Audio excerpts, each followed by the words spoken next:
سلام بر بچه، چطور خوبین؟ خوش اومدین به این ویدیو. این ویدیو درباره تعداد تکرار و ست ها هستش که به ازای هر عضله در هفته چند تکرار و چند ست در هفته بزنید که بیشترین رشد رو داشته باشید. تا آخر ویدیو همراه بنده باشید.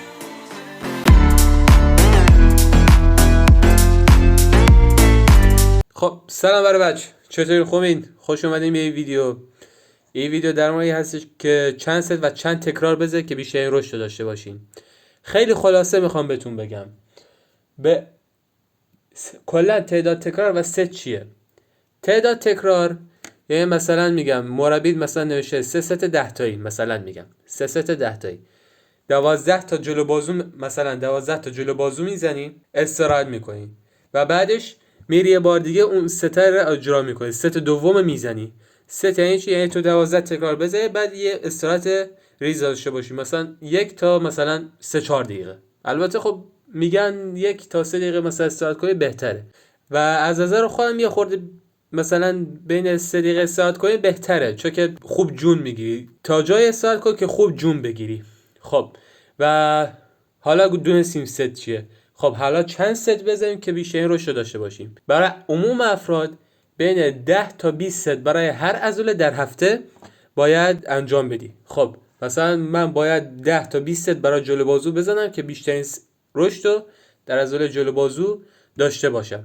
البته این نیست که مثلا هرچه بیشتر تمرین کنین 2 برابر رشد میکنین. مطالعه هم انجام شده اینکه مثلا افراد بیش از 20 ست انجام دادن و افرادی که کمتر از 10 ست انجام دادن. گروه سوم همون بینشون بود، حالا 10 تا 20 ست. فهمیدن که فرق آنچنانی بین گروه اول تا دوم نداره. گروه اول کدوم بود؟ زیر 10 ست. گروه دوم 20 ست به بالا. گروه سوم اون بینشون بود و اون گروهی که بین 10 تا 20 ست تمرین کردن بیشترین رشد داشتن. خب حالا ما چند تکرار بزنیم؟ 6 تا 20 تکرار بزنیم. برای هایپرتروفی عالیه.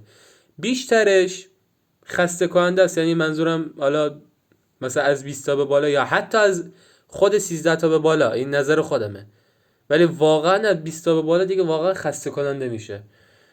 تعداد کم هم باشه خب تمرین زود تموم میشه.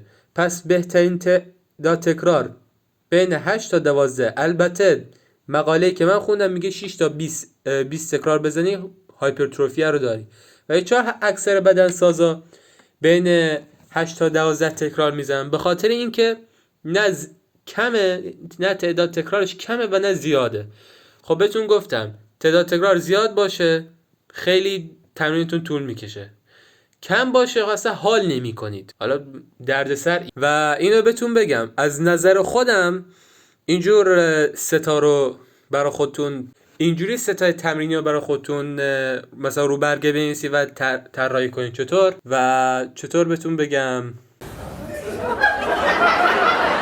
حالت خوبه؟ کسانی که 0 تا 6 ماه مثلا توی باشگاه دارن کار میکنن، 0 تا 6 ماه 1 تا 5 ست بزنن. 6 تا 1 سال بین 5 تا 10، 1 سال تا 1 سال و نیم 10 تا 15 و 1 سال و نیم بالا 15 تا 20 تکرار. کلا کم کم بری جلو و اگه مثلا یه دفعه بری مثلا یه دفعه 20 ست بزنی خب معلومه تمرین زده میشی. و افراد از نظر خودم دو دستن. یه دسته این که اصلا دو دلن، حالا دوست ندارن، حالا نه اینکه دوست ندارن، دو دلن. خب یعنی یه خورده بهش بیشتر از حد، یعنی بیش از حد بهش فشار بیاد باشگاه رو میذاره میره. ولی کسای دیگه هستن که اون تعدادشون کمه ولی همه جوره میخوان باشگاه رو ادامه بدن. خلاصه منظورم اینه که کم کم برید جلو. یه دفعه تعداد ستاتون زیاد نکنید که تمرین زده نشید. البته یه وقت مشخصی هم برای تمرینتون بذارید، وقتی که خیلی مثلا دیگه اون موقع مثلا اوج بیکاریت باشه. مثلا برای مردایی که مثلا کار میکنن توی مثلا مغازه داره میره کار میکنه، مثلا بهترین تایمش ظهره. خب این بود این ویدیو. تا ویدیو بعدی، خدا نگهدار.